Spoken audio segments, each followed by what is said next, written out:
Hello dear students, class 12 subject physics chapter जो unit हम कर रहे हैं करंट इलेक्ट्रिसिटी। इसके पहले हम वीडियो अपलोड कर चुके हैं। उसके बाद आज हम बात करेंगे ओम्स लॉ की। After that we are discussing about its deduction. सबसे पहले हम बात करेंगे ओम्स लॉ के बारे में। आफ्टर दैट ओम्स लॉ को डिड्यूस करेंगे, डिडक्शन ऑफ ओम्स लॉ।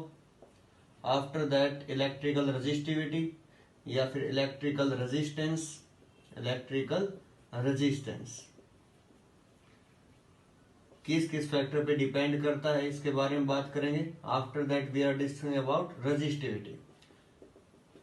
आज इन सभी टॉपिक्स के बारे में हम बात करेंगे, तो वीडियो के एंड तक बने रहिएगा। आज वो सभी चीजें आपको क्लियर हो जाएंगे। लास्ट वीडियो हमने relation between current and drift velocity के बारे में पढ़ा था। जैसे कि मैंने आपको याद रखने के लिए बताया, जैसे वी नेम होता है उसी टाइप से करंट होता है, I is equal to NEA/VT। तो इसको याद रखने के लिए मैंने आपको एक ट्रिक बताई थी जो आपके लिए शायद इंपॉर्टेंट होगी, आप इसको समझ पा रहे होंगे। ठीक है, चलो स्टार्ट करते हैं। Ohm's law. ओम्स लॉ क्या है? क्लास 10th बेस जो हमने पढ़ा है उसी के बारे में बातें करेंगे और थोड़ा सा इसको हायर लेवल में लेकर जाएंगे। किस टाइप से टेम्परेचर पे इफेक्ट होता है, टेम्परेचर रिगार्डिंग, उन सभी चीजों के बारे में हम डिस्कस करेंगे। तो आइए स्टार्ट करते हैं ओम्स लॉ। ओम्स लॉ तो देखिए शाबाश, ओम्स लॉ में हमारे पास क्या होता है? It states that, experimental result है हमारे पास ये। इट स्टेट्स दैट, और जो ओम्स लॉ यूनिवर्सल नहीं है, it is not a universal law. It states that the current flowing through a conductor, current flowing through a conductor, flowing through a conductor is directly proportional, is directly proportional to the potential difference across the ends of the conductor, across the ends of the conductor। यहां तक definition complete नहीं हुई, यहां तक incomplete है क्योंकि सभी बच्चे जल्दबाजी में सिर्फ यहीं तक बोलते हैं। तो आपको मैं बता देता हूं, यहां ये लिखना बहुत ही इंपॉर्टेंट है। Under some condition, under some condition like temperature comma mechanical strain remains constant. ठीक है, अगर ये कांस्टेंट नहीं है, वेरी कर रहे हैं, तब जो रेजिस्टेंस होगा वो हमारे पास वेरी करेगा। ठीक है, रेजिस्टेंस सेम नहीं रहेगा, वो कांस्टेंट वैल्यू नहीं देगा हमें। अगर लेंथ बढ़ रही है तब भी रेजिस्टेंस चेंज हो रहा है, एरिया चेंज हो रहा है तब भी रेजिस्टेंस के अंदर चेंज है। वो सभी हम अब इसके बाद लेटर और डिस्कस करेंगे हम किस टाइप से इफेक्ट होता है। तो इन सभी के बारे में पढ़ा। Let V be the potential difference here, I be the current. So potential difference is directly proportional to I। Directly proportional का साइन डालने के लिए यहाँ पर एक कांस्टेंट R यूज किया गया है और R is equal to here V by I। तो ये हमारे पास इलेक्ट्रिकल रेजिस्टेंस होगा V by I।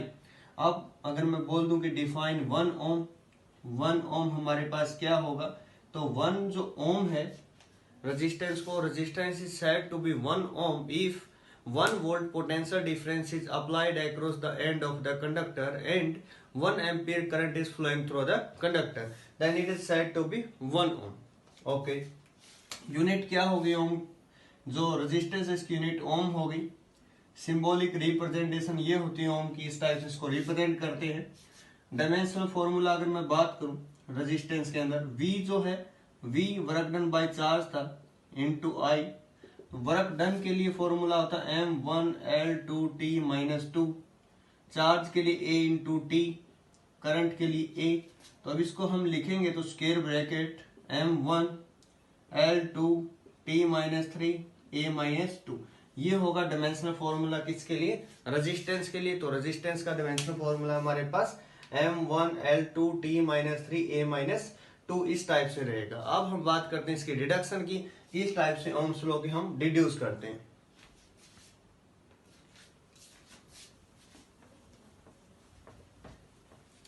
Deduction of ohm's law, आइए स्टार्ट करते हैं। Deduction of ohm's law, deduction of ohm's law.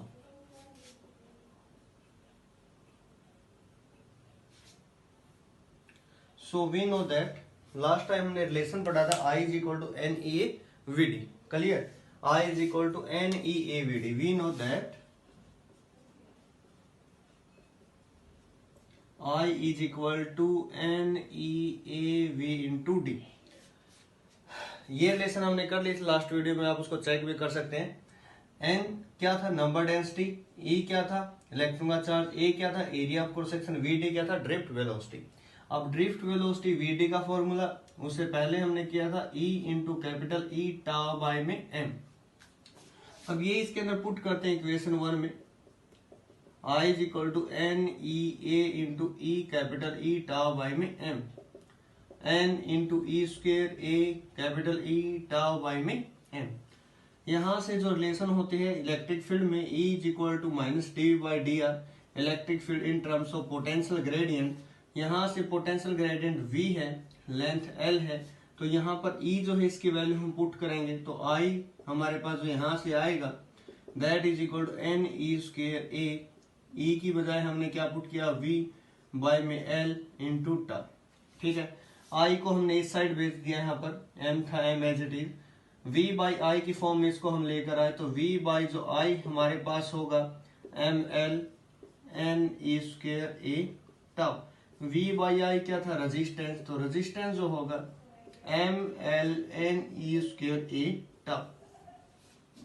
In factor पे हमारे पास रेजिस्टेंस डिपेंड करता है। अब क्वेश्चन आता है हमारे पास, बहुत बार पूछा जाता है कि resistance of a conductor increase और डिक्रीजेज बाय इंक्रीजिंग टेम्परेचर। अब टेम्परेचर का इफेक्ट क्या होता है, हम डायरेक्ट बोल देते हैं कि इंक्रीज होगा, डिक्रीज होगा, उसके बारे में हम डिस्कस करेंगे। अभी मैं बताऊंगा किस टाइप से वो वेरी करता है, सेमीकंडक्टर में क्या होगा, लोहे के अंदर क्या होगा। बने रहिएगा वीडियो के साथ, उसके बारे में हम बात करेंगे। वो रिलेशन यहीं से आती है, ये जो रिलेशन मैंने अभी यहाँ पर लिखी है।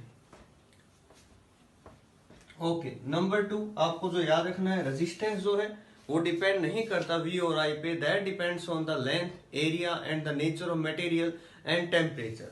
अब R किस किस पे डिपेंड करता है, R depends on number 1 length, number 2 area, number 3 nature of material, nature of material, number 4 temperature. इन पर डिपेंड करता है length, area, nature of material, temperature, but does not depend on V और I। V और I पे depend नहीं करता। ठीक है, तो ये था रेजिस्टेंस के बारे में। तो रेजिस्टेंस किस टाइप से वेरी करता है ये हम कंटिन्यू करते हैं। ये था इसके डिडक्शन के बारे में, किसके ऊपर डिपेंड करता है। अब हम बात करेंगे इलेक्ट्रिकल रेजिस्टेंस की, क्या होता है इलेक्ट्रिकल रेजिस्टेंस, इसके बारे में जानेंगे। फिर on what factor it depends, तो फैक्टर्स के बारे में बात करेंगे। इलेक्ट्रिक रेजिस्टेंस, इलेक्ट्रिकल रेजिस्टेंस देखिए बस, the opposition offered by the conductor, offered by the conductor to the flow of electric current is known as electrical resistance, electrical जो resistance होगा, जो पोजीशन होगी, यूनिट क्या होगी इसकी, अभी हमने बात की, यूनिट इसकी ओम होगी। फॉर्मूला क्या था, R is equal to V by आई।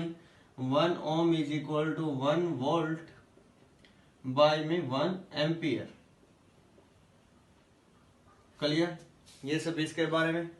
ऐसा ही डायमेंशनल फॉर्मूला हमने इसके बारे में अभी बताया, डायमेंशनल फॉर्मूला निकालना सिखाया आपको किस टाइप से निकालेंगे।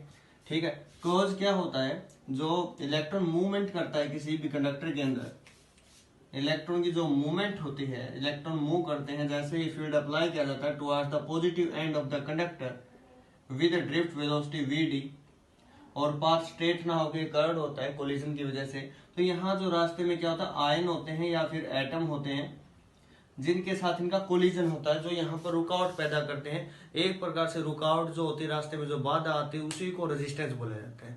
ठीक है, जो रुकावट या हमारे पास जो बाधा आएगी रास्ते में, उसी को क्या बोलेंगे हम, रेजिस्टेंस बोल देंगे। अब हम बात करते हैं on what factor it depends, तो किस टाइप से ये हमारे पास डिपेंड करता है, तो उसके बारे में बात करते हैं। आइए विद बेस्ट एग्जांपल आपको समझाएंगे। नंबर 1, जो रेजिस्टेंस होगा that is directly proportional to length. Length जितनी ज्यादा रेजिस्टेंस उतना ही ज्यादा, मींस जो एटम या आयन है उतना ही इजिली उसको कैप्चर कर पाएंगे इलेक्ट्रॉन को जितनी लेंथ हम बढ़ाएंगे। ठीक है, फॉर एग्जांपल जैसे हम कहते हैं ना कि कोई डिस्टेंस है, अगर मैं बोलूं कोई पर्सन है, यहाँ पर एग्जांपल के अकॉर्डिंग मैं आपको समझा रहा हूँ, ये पॉजिटिव एंड फॉर एग्जांपल, ठीक है, यहाँ ये इलेक्ट्रॉन यहाँ से मान लिया बचकर हमारे पास चला गया। ठीक है, ये इलेक्ट्रॉन है, ये यहाँ पर होल है, मीन्स यहाँ पर आयन है जो पॉजिटिव आयन जिसको रोकना है। ठीक है, रेजिस्टेंस है, फॉर एग्जांपल रेजिस्टेंस, ये इलेक्ट्रॉन यहाँ जा रहा था, अब डिस्टेंस कम है तो इलेक्ट्रॉन इजिली पहुंच जाएगा। अगर मैं इसी डिस्टेंस को और ज्यादा बढ़ा दूं, मतलब कि जो डेस्टिनेशन है उसको और डिस्टेंस वेरी कर दिया जाए, हम ये खेल खेलते भी हैं बहुत बार, ठीक है, एक दूसरे को पकड़ना। अब ये रेजिस्टेंस है, मुझे बताओ शाबाश लेंथ बढ़ा दी, अब इस केस में इसको कैप्चर करना इजी होगा या इस केस में? किस केस में रेजिस्टेंस इसको इजीली पकड़ पाएगा? जब लेंथ बढ़ जाएगी। ठीक है, तो रेजिस्टेंस डायरेक्टली प्रोपोर्शनल होगा लेंथ के, लेंथ जितनी ज्यादा रेजिस्टेंस उतना ही ज्यादा। ठीक है, ओके। Number 2, area.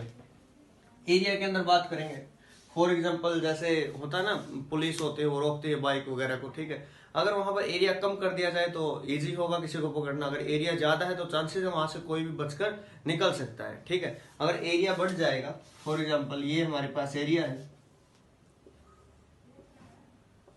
यहाँ पर इलेक्ट्रॉन है जो पॉजिटिव टर्मिनल की तरफ मूव कर रहे हैं, यहाँ पर ये जो है हमारे पास क्या है, ये आयन है कोई भी जिसको कैप्चर करना है इलेक्ट्रॉन को। अब यहाँ से एरिया ज्यादा है तो इलेक्ट्रॉन यहाँ से इजिली जा सकते हैं, इस पॉइंट पर पहुंच सकते हैं। अगर एरिया कम कर दिया जाए तो वहां पर सिचुएशन कैसी होगी, इलेक्ट्रॉन कैप्चर करना इस आयन के लिए आसान होगा, रोकना आसान होगा। और रेजिस्टेंस क्या होता है, रुकावट पैदा करना। ठीक है, नंबर 2 क्या हुआ, resistance inversely proportional to area, means area कम रेजिस्टेंस ज्यादा, एरिया कम होगा तो उसको पकड़ना उतना ही आसान होगा, मतलब जो बाधा जो रास्ते में लगानी हो आसान होगी। तो यहाँ से नंबर 2 पॉइंट ये हुआ। Number 3, it also depends on nature of material, nature of material means resistivity. तो R जो होगा फ्रॉम 1 and 2 L/A हम इसको लिख सकते हैं। अगर कांस्टेंट यहां से हटाया जाएगा तो रो यहां पर आएगा, इस रो को बोलते हैं constant of proportionality, constant of proportionality, या फिर इसको बोलते हैं स्पेसिफिक रेजिस्टेंस। स्पेसिफिक रेजिस्टेंस और रेजिस्टेंस एक नहीं होता, ध्यान रखना। स्पेसिफिक रेजिस्टेंस जो होता है रेजिस्टिविटी को बोलते हैं, रेजिस्टिविटी को बोलते हैं। और R is equal to rho L/A, और rho is equal to R cross multiply कर दी। रेजिस्टेंस की यूनिट ओम, एरिया की मीटर स्क्वायर, लेंथ के लिए मीटर, मीटर से metre cancel means ohm metre, ये हमारे पास इसकी यूनिट रहेगी। एक चीज और मैं आपको बता दूं, एक होता है conductance G, reciprocal of resistance, एक होता है कंडक्टिविटी, रेसिप्रोकल ऑफ रेजिस्टिविटी। ये दो टर्म भी आपको लर्न करनी है। अब आएगा डिफाइन रेजिस्टिविटी, रेजिस्टिविटी को डिफाइन करना। Resistivity of a conductor is said to be या is equal to be the resistance if area of cross section is unity and also the length of the conductor is unity। तो resistivity resistance के equal होगी कब, जब area of cross section 1 metre square हो और length कितनी हो 1 metre हो, तब हम रेजिस्टिविटी को क्या बोल सकते हैं, that is equal to resistance of the conductor. Okay, अब डिफरेंस क्या है, जो रेजिस्टेंस है वो डिपेंड करेगा लेंथ पे, एरिया पे, nature of material means rho पे और टेम्परेचर पे, जबकि जो रेजिस्टिविटी है वो लेंथ एरिया पे डिपेंड नहीं करती, वो डिपेंड करेगी टेम्परेचर पे। टेम्परेचर बढ़ेगा कम होगा उसके ऊपर उसका वेरिएशन होगा। फॉर एग्जांपल हमसे पूछ लेते हैं अगर लेंथ को 10 टाइम्स कर दिया जाए तो रेजिस्टिविटी क्या होगी, तो रेजिस्टिविटी पर कोई इफेक्ट नहीं होगा। कोई बॉडी आयरन की बनी हो तो आयरन की ही रहेगी, वो चाहे छोटी हो चाहे बड़ी हो। ठीक है, किसी भी मेटल की बनी है, किसी भी एलॉय की बनी है, उसी की ही रहेगी, चाहे छोटा पीस हो चाहे बड़ा हो। ठीक है, उम्मीद करता हूँ ये बात आपको क्लियर हुई होगी इसके अंदर रेजिस्टिविटी के अंदर।